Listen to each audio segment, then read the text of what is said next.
Baba huyu tajiri alikuwa anajulikana kote nchini kama mfano wa mafanikio na heshima. Wengi walimuona kama mtu wa kuigwa kwa sababu alijitengeneza kutoka maisha ya chini hadi akawa bilionea mwenye makampuni makubwa yaliyosambaa ndani na nje ya nchi. Alimiliki majumba makubwa yaliyosimama katika miji mbalimbali, na kila moja lilipambwa kwa vitu vya kifahari vilivyoonyesha hadhi yake. Magari yake ya kifahari yalipangwa katika maegesho makubwa, kuanzia magari ya kifamilia, magari ya michezo, hadi magari ya kifahari kutoka mataifa makubwa ya Ulaya. Kwa macho ya watu wa nje, maisha yake yalionekana kuwa ya ndoto. Hakukuwa na kitu kilichoweza kumpunguzia hadhi yake. Kila alipoingia sehemu yoyote, watu walisimama kwa heshima. Hata hivyo, ndani ya moyo wake, hali ilikuwa tofauti kabisa. Utajiri wake haukumletea furaha ya kweli. Alipoingia katika majumba yake makubwa, mara nyingi alijikuta peke yake, akizungukwa na kuta na fanicha nzuri, lakini zisizoweza kumjibu alipokuwa akizungumza. Watoto wake walikuwa wakiishi maisha yao ya kifahari, bila kujali sana hisia zake, kila mmoja akihangaika na starehe na mambo ya anasa. Wakati mwingine, alipokuwa akiketi kwenye sebule kubwa yenye vioo vya dhahabu na mapazia mazito, alihisi kama amezungukwa na utupu. Alianza kujiuliza kama heshima na mapenzi aliyopokea kutoka kwa familia yake yalikuwa ya kweli au yalitokana tu na utajiri wake. Alikumbuka enzi alipokuwa maskini, jinsi marafiki wachache walivyokuwa wa kweli, na alilinganishwa na hali yake ya sasa ambapo marafiki walikuwa wengi lakini walionekana kusukumwa na tamaa ya mali. Kila mara alipojaribu kuzungumza kwa dhati na watoto wake kuhusu maisha, walimjibu haraka, wakionekana kuwa na haraka ya kujua miradi yake ya biashara badala ya kusikiliza maumivu yake ya ndani. Ndipo alipoanza kugundua kuwa pamoja na makampuni makubwa, majumba na magari ya kifahari, moyo wake ulikuwa na upweke usiopimika. Alitamani upendo wa kweli, upendo ambao haukupimwa kwa thamani ya pesa wala mali alizomiliki. Hilo ndilo lilomfanya kuanza kufikiria mbinu ya kujua nani hasa alikuwa anampenda kwa dhati.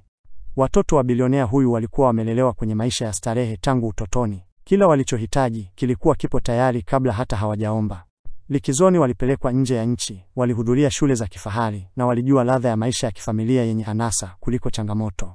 Matokeo yake, walikuwa wakiamini kuwa dunia yote ipo mikononi mwao na baba yao ndiye chanzo cha kila kitu. Hata hivyo, tofauti kubwa ilianza kujitokeza kati ya baba yao aliyetamani urafiki na mshikamano wa kifamilia, na wao waliokuwa wakizingatia zaidi urithi na mali itakayoachwa. Wakati mwingine baba huyu alijaribu kuwakaribia, akiwaalika watoto wake kukaa naye na kuzungumza mambo ya maisha. Aliwauliza maswali rahisi kama vile ndoto zao binafsi au changamoto wanazopitia, lakini mara nyingi majibu yao yalikuwa mafupi na ya juu. Badala ya kuzungumza kwa undani, waligeuza mazungumzo kuelekea miradi ya biashara, magari mapya au safari za kifahari. Hakuna aliyekuwa na hamu ya kumwangalia baba yao kama mtu wa kawaida mwenye hisia, bali kama chanzo cha mali isiyoisha. Kadiri muda ulivyopita, hisia za upweke zilimzidi. Alihisi kama watu waliokuwa karibu naye hawakumuona kwa macho ya upendo wa kweli. Mara nyingi alipokuwa akilala peke yake kwenye chumba kikubwa cha kifahari, mawazo yake yalirudi nyuma. Alikumbuka alivyokuwa kijana maskini akihangaika kujenga maisha, na jinsi alivyoshirikiana na marafiki wa kweli waliompa moyo. Sasa, pamoja na mali yote, hakukuwa na mtu aliyempa heshima hiyo bila kutarajia faida. Ndipo wazo likamjia kichwani. Alitaka kutengeneza jaribio ambalo lingeonyesha wazi ni nani anayempenda kama baba na si kama bilionea. Akajua kwamba hakuna kitu kinachoweza kuonyesha upendo wa kweli kama ugonjwa au matatizo. Mtu anayekupenda kwa dhati atakaa nawe hata wakati wa udhaifu, bila kujali unacho au huna. Hapo ndipo alipoamua kujifanya mgonjwa mahututi, akatangaza kwa familia kwamba afya yake imedhoofika na kwamba huenda hana muda mrefu wa kuishi. Hii ndio ingekuwa njia ya kugundua mioyo ya watoto wake. Habari za ugonjwa wa ghafla wa baba tajiri zilienea haraka ndani ya familia na hata kwa wafanyakazi wake wa karibu. Kwa makusudi, alihakikisha taarifa hiyo imetolewa na daktari wake binafsi ili ionekane ya kweli kabisa. Ilisemekana kuwa moyo wake ulikuwa dhaifu na hangeweza kuishi muda mrefu. Watoto wake walipopokea habari hizo, majibu yao yalikuwa ya kushangaza kwa baba. Badala ya kushtuka kwa uchungu au kumwendea mara moja kwa upendo, wengi wao walihangaika kwanza kujua hali ya mali zake na ni urithi upi utabaki mikononi mwao. Mtoto wa kwanza, ambaye tayari alikuwa akihusika kwenye baadhi ya miradi ya biashara ya familia, alianza kuuliza maswali kuhusu ni nani angechukua uongozi wa kampuni kama baba angefariki. Alijifanya mwenye huzuni, lakini macho yake yalionyesha tamaa na matarajio. Mtoto wa pili, ambaye alikuwa anapenda maisha ya starehe, alifunga safari kwenda likizo badala ya kumtembelea baba yake mara moja. Alisema atamtembelea baadaye, akidhani kuwa taarifa hiyo ilikuwa si ya haraka. Ni mtoto mdogo pekee aliyeonekana kuguswa kwa kiwango fulani. Alifika nyumbani na kukaa karibu na baba yake, akizungumza naye mara kwa mara. Hata hivyo, hata yeye mara nyingine alionekana kuingiwa na mawazo kuhusu urithi, akimuuliza baba wake mara kwa mara ni majumba mangapi atamwachia na ni kiasi gani cha fedha kitakuwa kwenye jina lake. Baba aliendelea kuigiza ugonjwa wake, akilala kitandani na kuonyesha udhaifu mkubwa, lakini macho yake yalikuwa yanaona kila tabia, kila neno na kila kitendo cha watoto wake. Alizidi kuvunjika moyo, akijua kwamba upendo wa kweli aliyoutamani haukuwepo kwa watoto wake wenye damu yake mwenyewe. Ndani ya moyo wake, alianza kutambua kuwa huenda watu wa nje, wasiokuwa na uhusiano wa damu, ndio walikuwa wakimjali kwa dhati zaidi kuliko familia yake. Jaribio lake lilikuwa linaonyesha matokeo yasiyotegemewa kabisa. Kadri siku zilivyokuwa zikisonga, nyumba ya tajiri huyu ilianza kujaa wageni wa aina mbalimbali, jamaa wa mbali, marafiki wa kibiashara, na hata watu waliokuwa wakijitokeza ghafla. Wote walifika kwa kisingizio cha kumjulia hali. Lakini macho ya baba tajiri yalikuwa makini. Aliwaona wengi wao wakionekana na shauku ya kufahamu ni mali gani ataacha na ni nani angekuwa mrithi.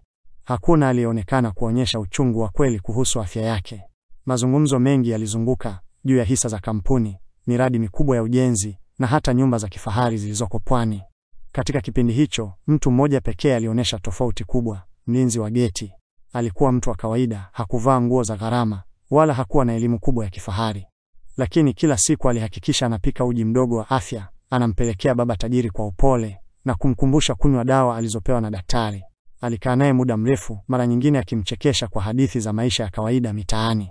Wakati watoto na jamaa walipoanza kuondoka, wakidai kuwa na mambo muhimu ya kushughulikia, mlinzi huyu ndiye aliyebaki hadi usiku wa manane kuhakikisha mwajiri wake amelala salama.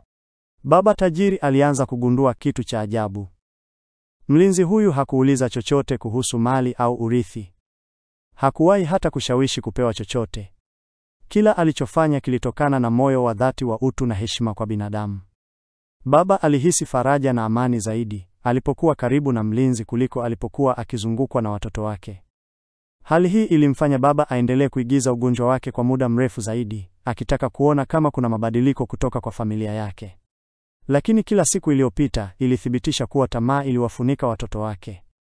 Walikuwa wakiendelea kugombana kwa siri kuhusu nani atamiliki kampuni kubwa zaidi na nani atakuwa na hisa nyingi.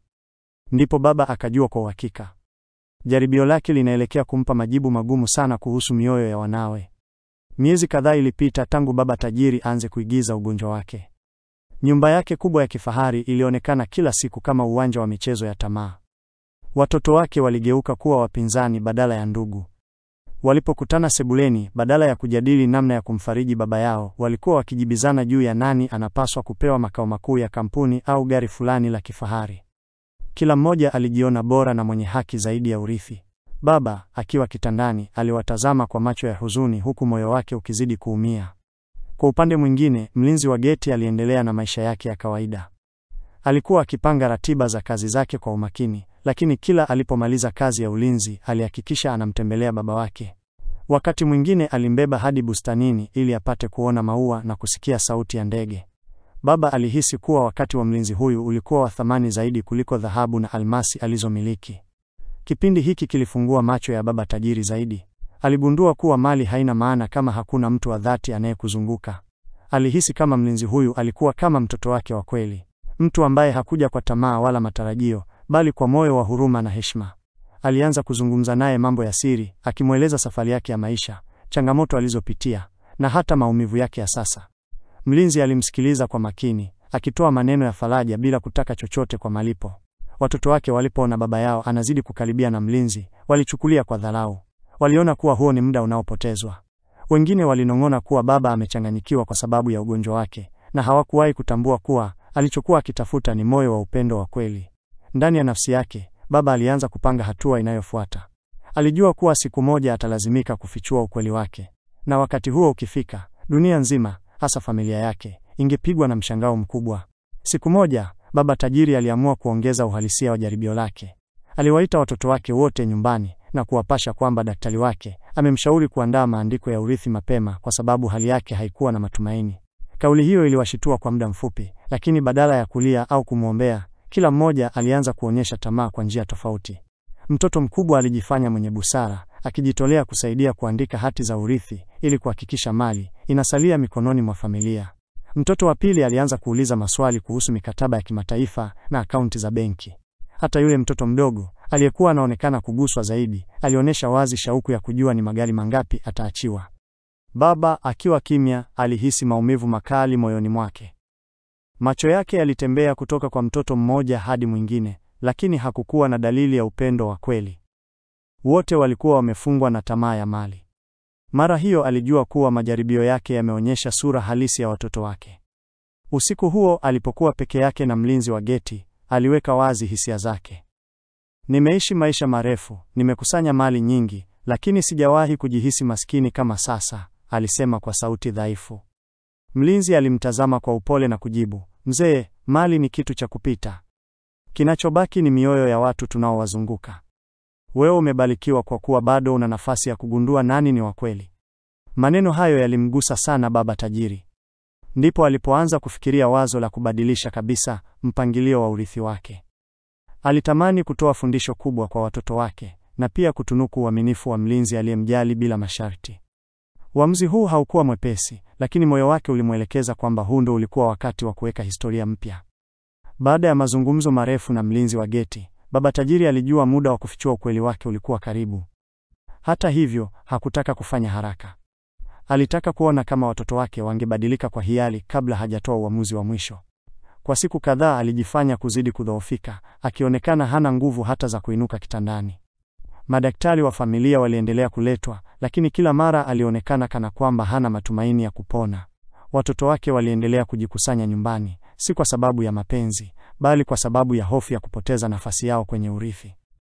Kila mara walikutana kwenye vyumba vya kifahari, kujadili urithi kwa sauti za chini, wakigombania majumba, hisa na mali zingine. Baba aliwasikiliza kimya kimya kupitia masikio yake makali, na kila neno lao lilikuwa kama kisu kinachochoma moyo wake. Hakuna aliyezungumza kuhusu jinsi ya kumfariji, kumfanya atabasamu, au hata kumshirikisha katika maombi ya kumwombea. Wakati huo, mlinzi wa geti aliendelea kumhudumia kwa moyo mkunjufu. Mara nyingi alifika chumbani akiwa amebeba kikombe cha chai ya tangawizi au supu ya moto, akimwambia, afya yako ni muhimu kuliko chochote mzee. Usijali kuhusu mali, wewe ni mtu muhimu zaidi. Baba alitabasamu kwa mara ya kwanza baada ya muda mrefu, akihisi joto la upendo wa kweli. Hatimaye aliamua kuwa lazima aandae mkutano mkubwa wa familia na watu wa karibu. Alitaka kila mtu awepo, watoto, jamaa wa karibu, washirika wa biashara na hata wafanyakazi wake wakuu. Katika mkutano huo, alitarajia kuweka wazi siri yake yote, kwamba hakuwa mgonjwa kiasi cha kufa, bali alikuwa akijaribu kupima mioyo yao. Na zaidi ya hapo, alitaka kutangaza uamuzi ambao ungevuruga kila mmoja, hasa watoto wake waliokuwa tayari wamegawana mali kwa akili zao. Ndani ya moyo wake, alijiandaa kwa mshangao mkubwa. Hakujua watoto wake watachukuliaje ukweli huo, lakini alijua jambo moja: upendo wa kweli lazima utambulike, na uaminifu lazima ulipwe. Siku ya mkutano ilifika. Ukumbi mkubwa wa kifahari uliokuwa ndani ya moja ya majumba ya baba tajiri ulipambwa kwa namna ya heshima, kana kwamba kulikuwa na tukio kubwa la kifamilia. Watoto wake waliwasili wakiwa wamevaa nguo za gharama, kila mmoja akijaribu kuonekana bora mbele ya wengine. Washirika wa kibiashara na jamaa wa karibu pia walikuwepo, wakisubiri kwa hamu kusikia kile ambacho mgonjwa huyo alikuwa amewaandalia. Wengine walidhani baba angeanza kugawa mali kwa maandishi ya wosia, wengine wakifikiri huenda alitaka kuteua mrithi wa kampuni. Mlinzi wa geti pia aliitwa, jambo lililowashangaza wengi. Walijiuliza, kwa nini mtu wa daraja la chini aitwe katika kikao cha kifamilia na kibiashara cha aina hii? Lakini baba alisisitiza kila mtu muhimu kwake awepo, bila kujali nafasi yake. Baada ya kila mtu kukaa, baba alileta ukimya mzito kwa kuinuka taratibu. Sauti yake ilisikika dhaifu, lakini maneno yake yalikuwa yenye nguvu. Nimeishi maisha marefu, nimejenga mali nyingi, lakini nimebaki na swali moja: nani kwa kweli ananipenda mimi kama baba, kama binadamu, si kwa sababu ya mali yangu? Watu ukumbini walitazamana, kila mmoja akishangaa maneno hayo. Alisimama kwa muda kisha akaendelea, muda wote huu niliwajaribu. Nilijifanya mgonjwa, nikawa dhaifu, ili kuona mioyo yenu. Niliona mlichokuwa mkifanya, nilisikiliza mlichokuwa mkisema. Niliwatazama mkigombana juu ya urithi kabla hata sijafa. Hiyo ilinihuzunisha sana. Wengine walitetemeka, wakibaki bila maneno. Ndipo baba akageuka kumtazama mlinzi wa geti. Uso wake ulijaa tabasamu dogo la dhati. Lakini niliona pia mtu mmoja ambaye hakuwa na tamaa, ambaye hakuwahi kuuliza kuhusu mali, bali alihangaika tu na afya yangu. Mtu huyo ni huyu hapa, mlinzi wangu. Ukumbi mzima ulishtuka, kelele za mshangao zikazuka. Watoto wake walibaki wakiwa na midomo wazi, macho yakibubujika na hasira na mshangao. Baba aliinua mkono wake juu na kusema, "Leo, kabla yenu nyote, nataka kutangaza uamuzi ambao nimeufanya moyoni mwangu." Ukumbi mzima ulikuwa kimya kwa sekunde chache, kabla baba hajamalizia kauli yake. Alipumua kwa kina kisha akasema kwa sauti iliyojaa uthabiti, "Mali yangu yote, makampuni yangu, majumba yangu, na kila kitu nilichojenga kwa jasho langu, sitamwachia yoyote kati ya watoto wangu. Nitamwachia mtu mmoja ambaye amenionyesha upendo wa kweli bila masharti, mlinzi wangu wa geti." Kauli hiyo ilitikisa ukumbi mzima. Watu walishikana midomo kwa mshangao, wengine wakashusha pumzi kwa nguvu kana kwamba hawakuamini masikio yao. Watoto wake walilipuka mara moja. Mtoto mkubwa alisimama na kupiga meza kwa hasira, akisema, "Baba, hii haiwezekani. Tumekuwa damu yako, tumeishi nawe maisha yote. Unawezaje kumpa kila kitu mtu asiye wa familia?" Mtoto wa pili alianza kulia kwa uchungu, si kwa sababu ya upendo, bali kwa kuogopa kupoteza anasa alizokuwa amezoea. Hata mtoto mdogo, aliyekuwa amekaa kimya, alianza kubishana akijaribu kumshawishi baba abadili mawazo. Lakini baba alitikisa kichwa kwa utulivu, "Nyinyi ni watoto wangu kwa damu, na daima mtabaki hivyo. Lakini upendo haupimwi kwa damu peke yake, bali kwa vitendo. Nilipowahitaji mje karibu nami wakati nilipojifanya dhaifu, hamkuniona mimi, mliniona kama benki ya kutimiza tamaa zenu." Mlinzi huyu hakuniuliza chochote, alinipenda kama mtu. Mlinzi, kwa mshangao na woga, alijaribu kusimama na kuzungumza. "Bwana, mimi nilichofanya ni wajibu wangu tu. Sikutarajia kitu chochote. Sina elimu ya kuendesha kampuni zako, wala uwezo wa kushika mali kubwa." Baba alitabasamu na kusema, "Ndiyo maana ninakuamini zaidi. Wewe huna tamaa, na nitakuwekea timu ya watu watakaokusaidia. Ninataka urithi huu uwe mkononi mwa mtu anayejua thamani ya utu." Hali ilibadilika ghafla. Wengine walionekana kukubali kimya kimya, lakini watoto wake walijaa mshangao na hasira. Baba alijua ametoa fundisho kubwa ambalo halitasahaulika maishani mwao. Baada ya kutoa uamuzi huo, ukumbi mzima ulitulia kwa muda mrefu. Mlinzi wa geti aliketi pale, haamini macho yake. Baba tajiri alimkaribia na kumshika mkono, akisema, "Leo unaona kuwa upendo wa kweli ni zaidi ya mali yoyote. Umeonyesha moyo safi na uaminifu. Hili ndilo urithi wa kweli." Watoto wake walibaki wakiwa kimya, midomo yao ikifungika kwa mshangao na kicheko cha kuudhi, kwa sababu walitegemea mali hiyo kwao. Hata hivyo, pale walipoona furaha na amani kwenye uso wa baba na mlinzi, baadhi ya mawazo ya dhahiri yalianza kuibuka. Walijua kuwa moyo wa dhati haukupimwi kwa mali au nafasi. Baba alijua kuwa fundisho alilopewa familia yake ulikuwa mkali, lakini muhimu. Alijua watoto wake watakumbuka siku hii maisha yao yote, labda kwa huzuni, labda kwa kutambua thamani ya upendo wa kweli. Mlinzi wa geti, aliyekuwa amesimama kimya kimya, alishikilia mikono yake kwa shukrani. Hakujua jinsi ya kuelezea furaha aliyohisi, lakini kwa vitendo vyake alivyoonyesha uaminifu, alijua alistahili urithi huo. Baba alimhakikishia kuwa mali hiyo ingeendelezwa kwa busara na heshima, na hakika hangechukuliwa kwa tamaa ya haraka. Baba tajiri, akitazama macho ya watoto wake, alijua kuwa hatimaye alitimiza lengo lake, kuonyesha ukweli wa mioyo ya kila mmoja. Alijua kuwa mali inaweza kuishi kwa muda mfupi, lakini uaminifu na upendo wa kweli ni urithi usio na mwisho. Wakati huo, nyumba nzima ilijaa utulivu wa ajabu, hali ambayo haikuwahi kuwepo tangu mwanzo wa hadithi. Baba alijua kuwa amefanya uamuzi sahihi, na mlinzi wa geti alikuwa shujaa wa kweli wa siku hiyo. Na hivyo, hadithi ya baba tajiri, watoto wake, na mlinzi wa geti ilimalizika kwa fundisho moja kuu: upendo wa kweli haukuzwi kwa mali au cheo, bali kwa moyo safi, dhati na uaminifu.